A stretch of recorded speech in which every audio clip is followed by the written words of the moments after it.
Hello नमस्कार। कल IPL में दो मुकाबले हुए और उन दोनों ही मुकाबलों का काफ़ी बोल्ड वाला प्रेडिक्शन मैंने किया था, जिसमें से एक प्रेडिक्शन तो टोटली फेल हो गया, जहां पर सीएसके दोबारा से जीत गई है एमआई से। और पहला राउंड था, वहां पर भी सीएसके जीत गई थी, वहां पर भी सीएसके ने चेस करके आराम से मुकाबला जीत लिया था। यहां पर भी कमोबेश वही कहानी थी। अच्छा, वही कहानी से हमें एक बात याद आई कि ये जो मुंबई वाले हैं, जिनका पिछला मुकाबला पंजाब से था, वहां पर शर्मा जी का लड़का ऋषि धवन की बॉल पर आउट हो गया था। उस मैच में भी शर्मा जी के लड़के ने 3 बॉल खेली और दिया अंडा, और कल भी शर्मा जी के लड़के ने 3 ही बॉल खेली और दिया अंडा।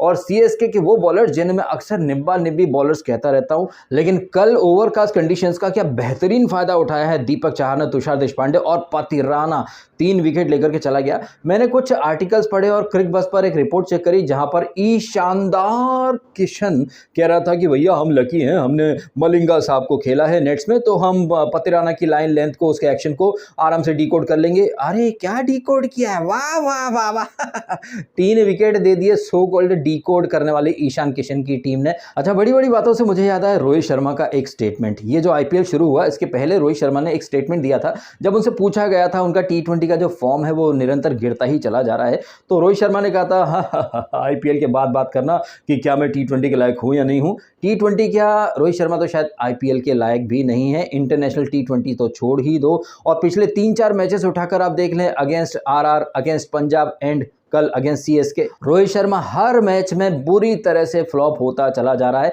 ईशान 15 करोड़ीमल किशन पंजाब के अगेंस्ट चल गए थे, लेकिन कल वो भी बुरी तरह से फ्लॉप हो गए। ये तो सूर्य कुमार यादव और निहाल वढेरा करके प्लेयर है, उसने कुछ 60 समथिंग मारे थे, सूर्या कुछ 20-25 ऐसे कुछ मार के गया। ओवरऑल 139 ही ये बना पाते हैं, क्या नाम इनका, एमआई वाले। और जिस टारगेट को बड़े ही आराम से हंसते गाते ये सीएसके वाले अचीव कर लेते हैं।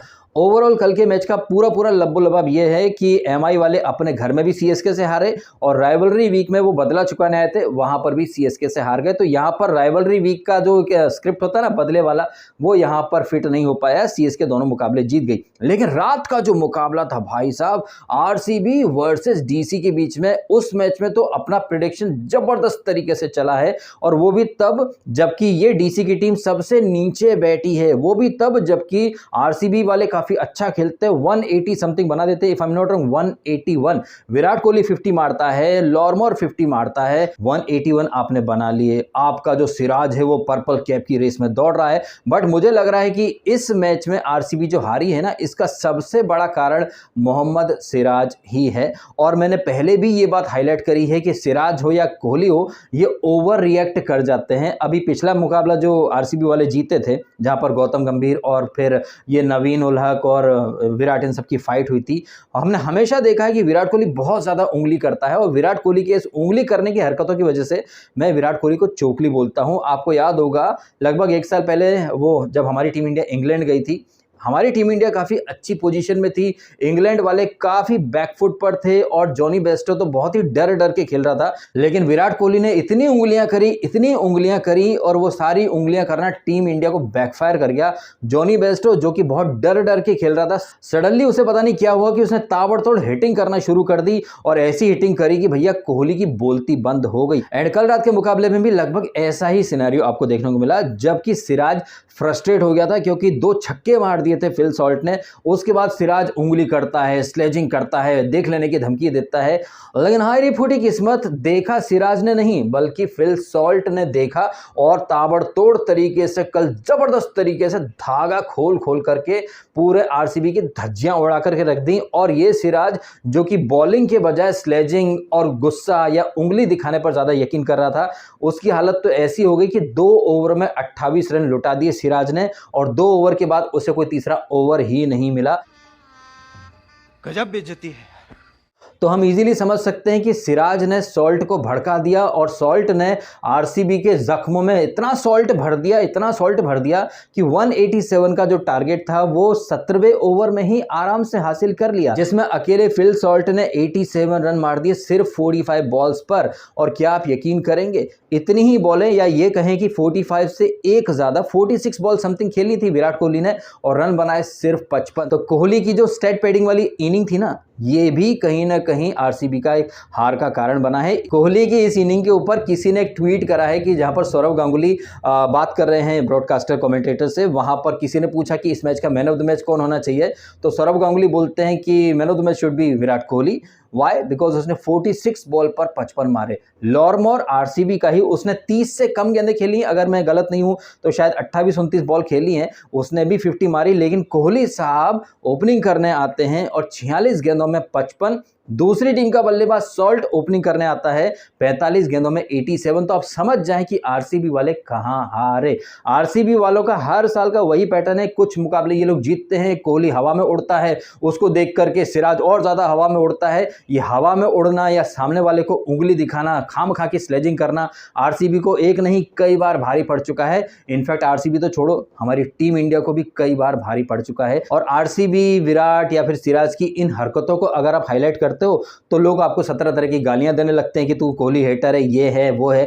ये स्लेजिंग और ये उंगलीबाजी करके क्या उखाड़ लिया सिराज ने कल? उल्टा बैकफायर ही कर गया ना भाई। आप क्रिकेटर हो, आप WWE के रेसलर या फिर वो पहलवान नहीं हो जो कि आप ग्राउंड पर देख लोगे। Let your ball and bat do the talking. और आरसीबी के फैंस जिन्हें लग रहा था कि कल उनकी टीम डीसी को आराम से हरा करके टॉप 4 में प्रवेश कर जाएगी, तो नहीं, अभी दिल्ली दूर है आरसीबी वालों के लिए। हालांकि सीएसके नंबर 2 पर आ चुकी है और जीटी नंबर 1 पर बैठी हुई है। अच्छा, जीटी से याद आया, राइवलरी वीक में जीटी के घर में पहुंच चुकी है एलएसजी अपना बदला लेने के लिए। आपको तो याद ही है ना, लखनऊ के होम ग्राउंड में जीटी जीत गई थी, वो भी वो वाला मुकाबला जहां पर कि लग रहा था एलएसजी आराम से 130 बना लेगी। 130 ऐसे कुछ टारगेट था, 5 ओवर में 30 रन चाहिए थे, लेकिन एपिक कोलैप्स होता है, चोक कर जाती है एलएसजी। अब उस हार का बदला लेगी ये एलएसजी जीटी से या नहीं, ये तो शाम तक पता चल ही जाएगा। बट मेरा प्रेडिक्शन आज के मुकाबले के बारे में ये है कि जीटी आज फिर से जीत जाएगी, क्योंकि इन दोनों टीमों का हेड टू हेड देखें तो जीटी का पलड़ा भारी है। और दूसरी बात कि एलएसजी का मिडिल ऑर्डर एंड उनके जो बल्लेबाज कहिए उनमें वो एक्स फैक्टर भी नहीं दिख रहा है, वो जुनून भी नहीं दिखाई दे रहा है। हालांकि पिछले मैच में बडोनी काफी अच्छा खेला, और चूंकि आज मुकाबला गुजरात में है तो हम उम्मीद कर सकते हैं कि स्टोइनिस चल सकता है, काइल मायर्स चल सकता है, निकोलस पूरन चल सकता है। बट सामने मोहम्मद शमी भी है जिन्होंने इसी पिच पर 4 विकेट लिए थे उस मैच में। हालांकि डीसी जीत गई थी और जीटी वाले 130 भी चेज नहीं कर पाए थे। तो अगर उस मैच को मैं ध्यान में रखूं जहां पर जीटी वाले 130 भी चेज नहीं कर पाए थे और डीसी ने अपना बदला ले लिया था, तो क्या आज एलएसजी भी अपना बदला ले सकती है? अगर डीसी वाले जीटी के घर में घुसकर जीटी को हरा सकते हैं तो एलएसजी क्यों नहीं हरा सकती? वैसे एक फन फैक्ट आपके सामने रखता हूं इसी सीजन का, जिस मैच में केएल राहुल ने अच्छे स्कोर बनाए थे उन मैचेस में एलएसजी वाले कोई बहुत ज्यादा रन नहीं बना पाए थे। लेकिन जिन मैचेस में केएल राहुल ने कोई अच्छे स्कोर नहीं बनाया, मतलब ठीक ठाक सा एवरेज वाला परफॉर्मेंस दिया, उस हर मैच में एलएसजी वाले 200 के ऊपर पहुंच गए। चाहे वो पंजाब के अगेंस्ट 257 वाला मुकाबला हो या फिर आरसीबी के अगेंस्ट जब एलएसजी ने 212 चेस करे थे। इन मुकाबलों को आप देखेंगे तो आप इजीली महसूस कर पाएंगे कि केएल राहुल का इन मैचेस में कोई खास कंट्रीब्यूशन था नहीं।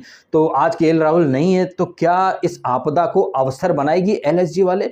भाई कुछ भी हो सकता है, बट फिर भी मैं आज के प्रेडिक्शन में सेफ साइड होकर के चल रहा हूं और कह रहा हूं कि जीटी जीत जाएगी, अनलेस एलएसजी वाले अति उत्तम से भी उत्तम वाला परफॉर्मेंस ना दे जाए। वहीं शाम को है राजस्थान और एसआरएच का मुकाबला राजस्थान के होम ग्राउंड में, जहां पर कि राजस्थान पिछला मुकाबला बुरी तरह से हार गई थी और जीटी से हारी थी। अब राजस्थान उस हार के बाद आज एसआरएच को हरा पाएंगे या नहीं हरा पाएंगे, या फिर एसआरएच जो कि अब सबसे नीचे बैठ चुके हैं पॉइंट्स टेबल में, डीसी आ चुकी है ऊपर, एसआरएच जा चुकी है नीचे, एसआरएच जीत पाएगी या नहीं जीत पाएगी? क्योंकि जयपुर का जो पिच है वो काफी ट्रिकी होने वाला है। अब उस पिच पर राजस्थान के स्पिनर्स चल पाते हैं या नहीं चल पाते हैं, ये देखने लायक बात होगी। तो आज के प्रेडिक्शन में यही कहना चाहूंगा कि आज राजस्थान जीत जाएगी और दिन के मैच में जीटी जीत जाएगी। क्या पता इन मैचेस का, इन प्रेडिक्शन का उल्टा भी हो सकता है। जो भी होगा उसके बारे में अपन कल डिटेल से डिस्कस कर लेंगे। क्या है आपका मानना, कमेंट अवश्य करें। आपने समय निकाला, वीडियो देखा, आपका बहुत बहुत धन्यवाद। Thank you so much.